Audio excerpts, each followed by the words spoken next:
Hi guys, welcome back to my YouTube channel. My name is Sonia Rivera. For today's video, we're doing things a little bit different. This is not a craft video. For today's video, I'm going to be talking about all the details about our immigration process while being in Ciudad, Juarez, Mexico.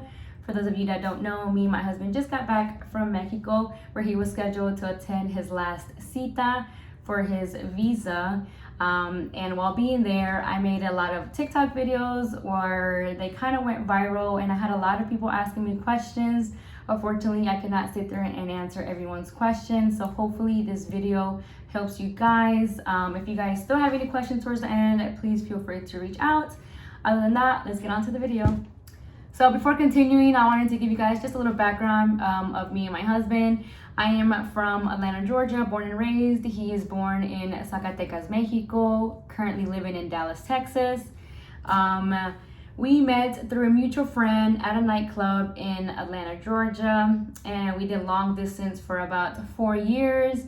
And in 2019, habló con mis papás, les pidió permiso, pidió mi mano and all that stuff. And then we got engaged.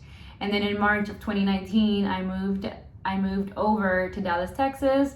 And then on April of 2019, a month later, we went back to Georgia and we got married through courts. And then we came back home to Dallas, Texas, and 5 months later, I want to say, it was September of 2019, we went to the lawyer and we started our visa process. So we filed in September of 2019, and then on May of 2020, we got the notice of approval, pretty much saying that all of our documents were sent to the embassy and that we were now awaiting a fecha.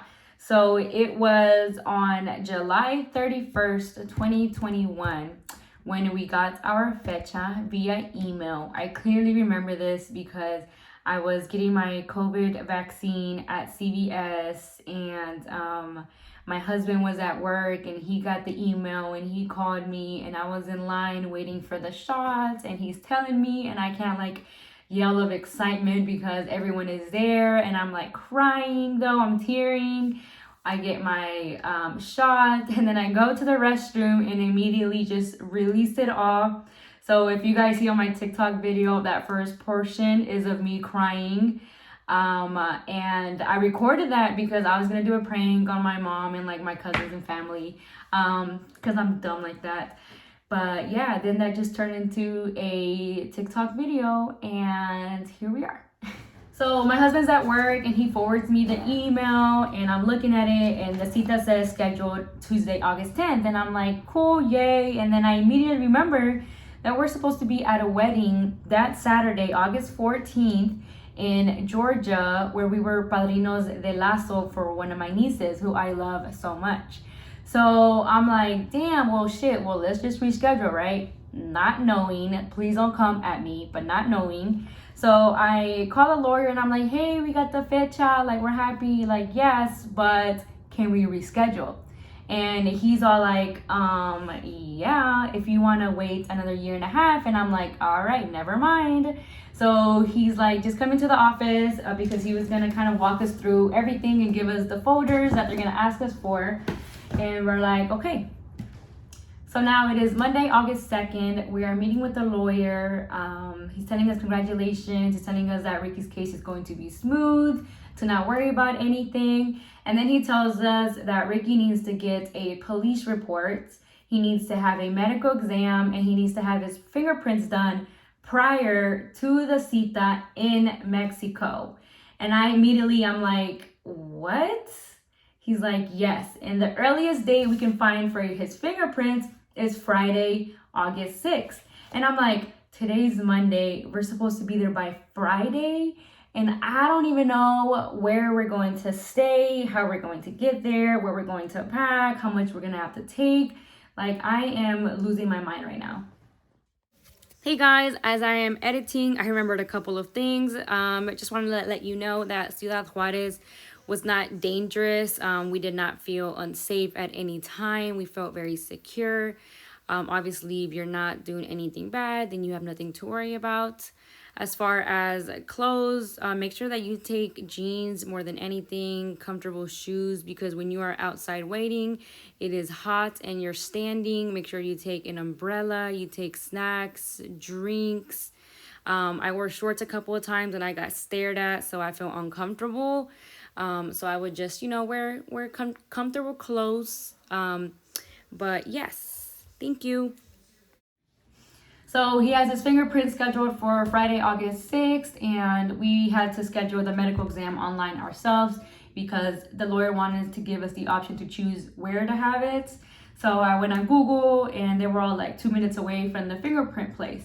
So we were able to luckily schedule it that same day, Friday, August 6th. So now we're thinking, how are we gonna get there, where we're gonna stay, and all that stuff. So now we have to figure out how are we going to get to Ciudad Juarez, right? Originally, we're just gonna fly there. Pero there isn't, well, I guess because it was so last minute, there wasn't a direct flight from Dallas to Juarez. There was Dallas to Mexico City to then Juarez for $200 per person one way, but it would get you to Ciudad Juarez at around 10 or 11 at night. And I'm like, no. There is no way I'm getting there that late. It's dangerous. I'm scared. No. So throughout this entire process, my in-laws, they're updated with what's going on. And so they were like, well, we have un primo that lives in El Paso. He's a taxi driver. If you guys can get to him, he can drive you guys across to another prima, which is Ricky's tia. And I was iffy about that because I was like, I don't really know these people. He doesn't know these people. I'm a picky ass eater, I'm gonna be uncomfortable, all this stuff, right? But then I'm like, well, if we stay with them, they can take us out, they know where to go get stuff, they can probably drive us, it'll be cheaper. And plus, the hotels that we were looking for, they were booked. They were fully booked because again, we were within that week trying to get a hotel. So we ended up staying with una tia. And please don't get discouraged about the hotels. There's 10 plus hotels around the embassy. There's Airbnbs. You will find a place to stay. Just the one that I was looking into was booked, and same with tia was just better for us. Okay guys, so now it is Thursday, August 5th. Our flight was scheduled to leave at 7 in the morning, and of course it got canceled. So we ended up having to drive from Dallas to El Paso. It took us about 9 hours. We got to Theo's house at around 2 p.m. He mentioned to get there before 2 because after 2, traffic is crazy. So we got there at 2 at his house. We left our truck there. We put our maletas into his car. And within 15 minutes, we were across the border into Juarez. And this was my husband's first time in Mexico after 19 years. So as soon as we crossed the border, we exchanged money. We exchanged $250, and then Theo drove us to Tia's house, which was about 20 minutes, and immediately we felt very comfortable, welcomed. They had a room for us. We kind of sat there and chit chat. They took us to the store just in case we needed anything. And then by 10, we were knocked out. And that is how we spent our first day in Juarez.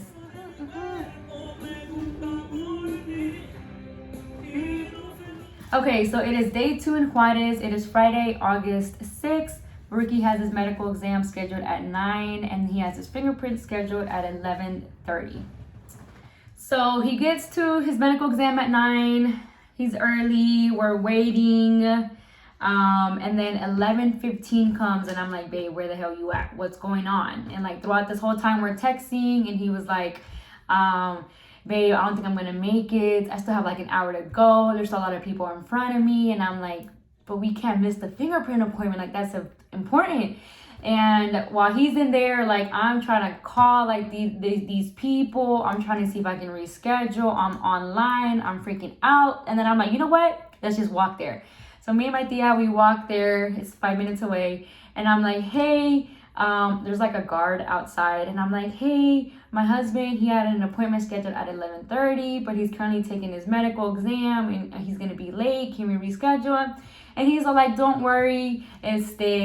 if he gets there before they close, like, todavía le vale. Like, it doesn't matter if he gets there later. And I'm like, oh, okay, good. Thank you. So I let my husband know, like, don't worry about it. Like, you're good. And then he texts me. He's like, okay, I'm paying. They charged him $273 for the medical exam. And then they charged him an additional $200 to get some shots that he needed. So he comes out, and then he goes to the fingerprint place, which again, he has a folder as well for it. And there, all they asked him was for his passport and 2 passport photos. And there, he was there for like about 2 hours. So we were there from 9 in the morning until 2 p.m. And after that, we were like, okay, like, we can kind of chill a bit. Like, we have nothing to do, like, the next couple of days, right? And then after that, we explored the city a bit. We went to go see La Casa de Juan Gabriel. It's like a tourist place or something, very famous.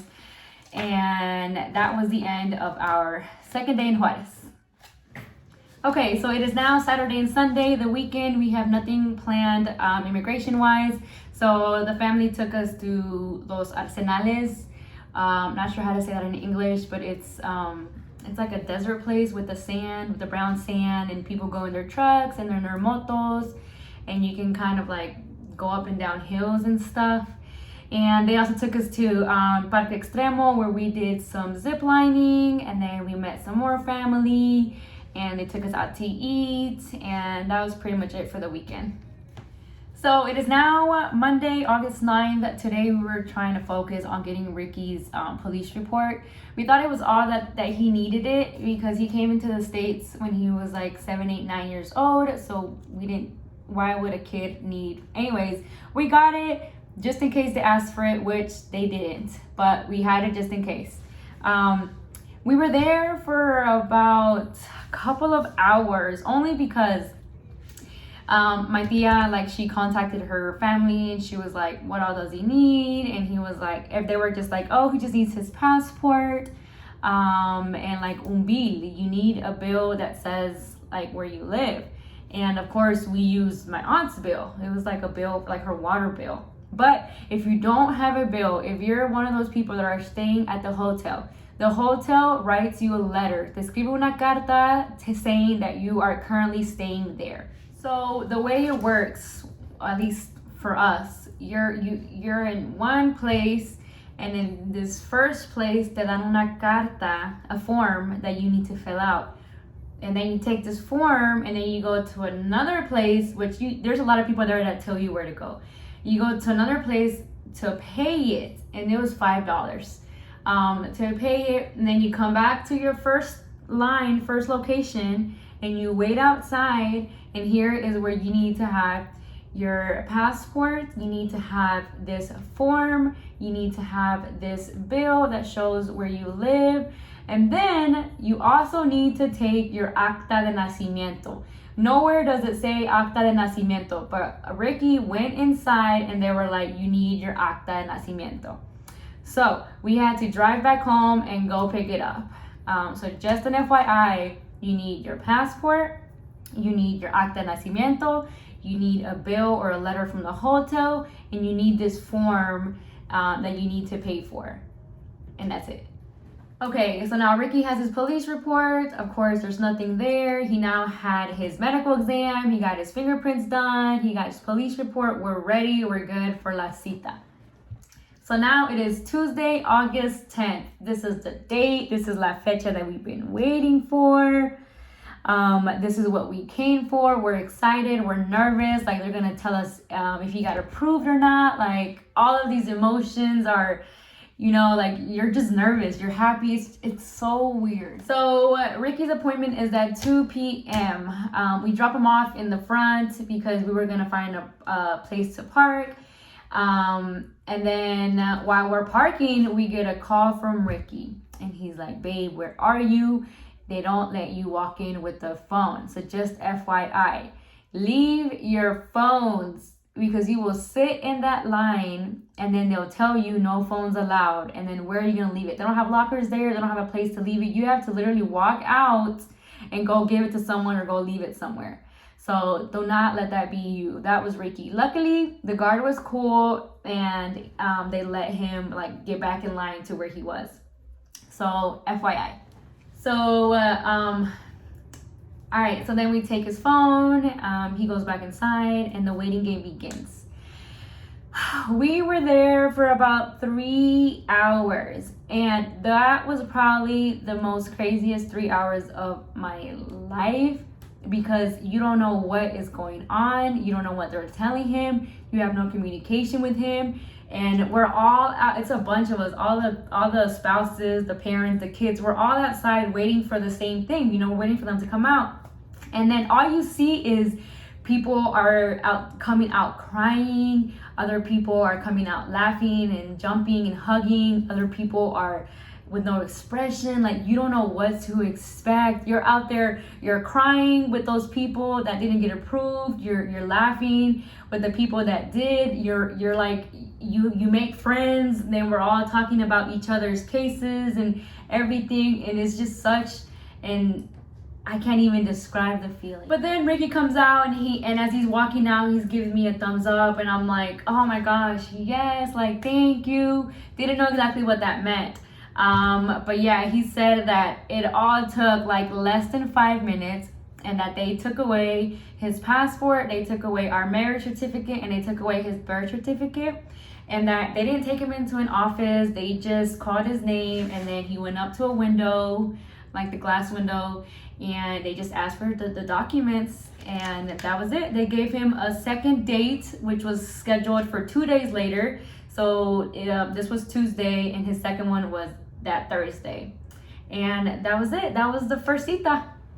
So first cita is done. We're happy. Now it is Wednesday. We didn't do anything immigration wise. I actually work from home, so I worked that whole day to catch up, and he was just chilling with the family, and that was our Wednesday. Okay guys, we are almost done. It is now Thursday, August 12th. This is Ricky's second cita. This is the one where they tell you yes or no, you're approved. This is the one where they sit there and ask you questions. So we were both very nervous. The day before, I had him memorize his social, my phone number. We went over what I do, about everything, y'all, because I've heard so many things about what they ask you. So we were on study mode.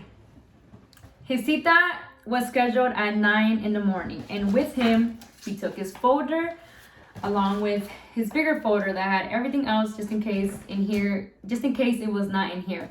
But basically this folder, our lawyer helped us make it, and it just has like documents of good faith marriage, it has like tax information, it has our passports, it has proof of income, confirmation sheet, and DACA cards. It has everything. So this is what he was taking into his interview. So same thing, we waited for about 4 hours, and his actual interview was only 5 minutes. Within these 5 minutes, they asked him 4 things. They asked him for his DACA cards, which he had, and then they asked what my name was, what I do as a living, and my acta de nacimiento, which he did not have my acta de nacimiento. I didn't even think to have my birth certificate. I don't know why, but they asked for it. Luckily now everything is electronic. So all she did was go on her computer, she found it, she looked it up, and then she basically said, okay, you're approved. Congratulations. They gave him this green paper along with this, and it was pretty much saying that you will get an email saying when your package is ready for pickup. And that's it. He comes outside, he lets me know, I jump and hug him, we do the whole shebang. If you guys watch my TikTok, I have all that there. But yeah, we're happy. We go out to celebrate. Some of our cousins, they go take us out to drink. We went like to a famous restaurant around there. And yes. So now it is now Friday, August 13th. It is now day 8 in Ciudad, Juarez. We're happy. We're ready to go home, but we're not ready to go home. You know, we're just so happy that we got approved. Now we're just going to wait for the email. And so all we could just think about is just getting to know Juarez a little better, going out, enjoying ourselves. And so that's what we did Friday. Our cousins came and they took us out to the mall and stuff. And yeah. And then here we are, Saturday, August 14th. I pretty much woke up depressed and sad, only because if you guys recall, we were supposed to be in Georgia for our niece's wedding. I was very hurt that I couldn't make it, but I was also very grateful that, you know, my husband was approved and where we were at. But I was still crying. I was upset. The whole morning I spent it watching Facebook Lives of her church ceremony and all of her wedding stuff. And as soon as I was done with all that, we got the email that the paperwork is ready for pickup and pretty much that we can leave. And so we immediately got up. I was happy again. We showered, we ate, and we left. We left, and it was located in the same place where he got his fingerprints, and all they gave him back was his passport. Everything is now electronic. They're going paperless, but I put sticky notes, just, you know. But basically all they did was add another page. So this is, wow, Sonia. So this is what he had before, and then they just grabbed another page and they added the El Sello Americano, pretty much says United States of America. And then they stapled this form on there that pretty much lets them know that everything is paperless and that we can go ahead and go back home. And that's it. So the minute we got this, we went to the stores, to the tianguis, we went downtown, we went to go buy stuff, buy candy, bread, food. And then here we are on our last day, Sunday, August 15th. This was our last day in Juarez, and the first thing we did was go to La Panaderia to get fresh bread to take with us. And then around 11:30, our uncle came and picked us up, and he took us to the border. And while at the border, the guard was asking for a passport. We let him know that my husband just got his approved, and then they told us that he needed to get a stamp on it, which is something that we were told too. So we weren't scared about that. But they took him out the car, and then they walked him into this office with his passport, and they pretty much put a stamp on it. That's the stamp. And within 15 minutes he was out, and that was it. We were good to go. We left, we got our truck, and then we drove back home. Igualito. 1, 2, 3. Izquierda, derecha, arriba y enfrente, izquierda, derecha, izquierda, derecha, arriba y enfrente, izquierda, derecha. Ahora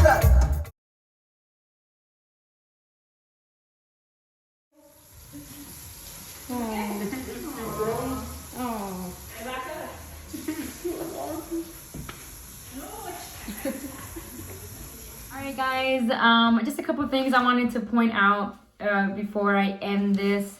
A lot of people were asking me who our lawyer was, and this is his information. It is Jaime Barron.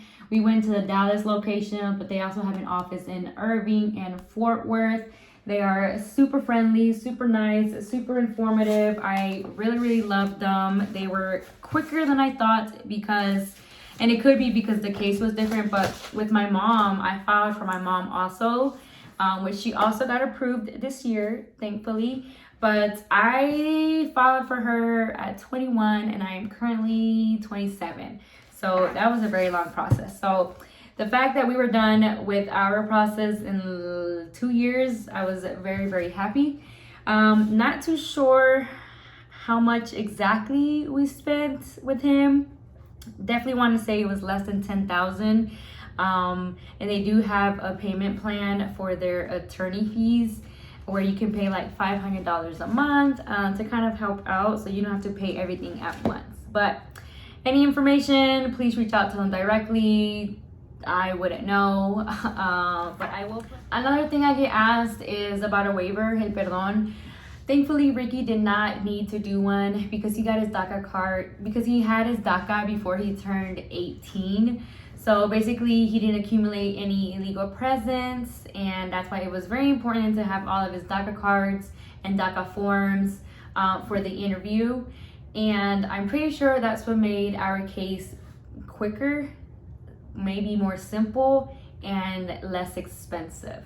All right, guys, one of the last questions that was asked a lot was, how much money did we spend while being in Juarez? and I averaged it to be about $1,500. And the only reason why I think it was probably this much is because, first of all, the medical exam was about $475 with the shots, and then it was about $200 in gas, and then the rest is us. We're acostumbrados to like pay for everything if we're staying somewhere, you know. So if we were to go eat, we would offer to pay. If we were to go to the groceries, we would offer to pay. So that just kind of added up.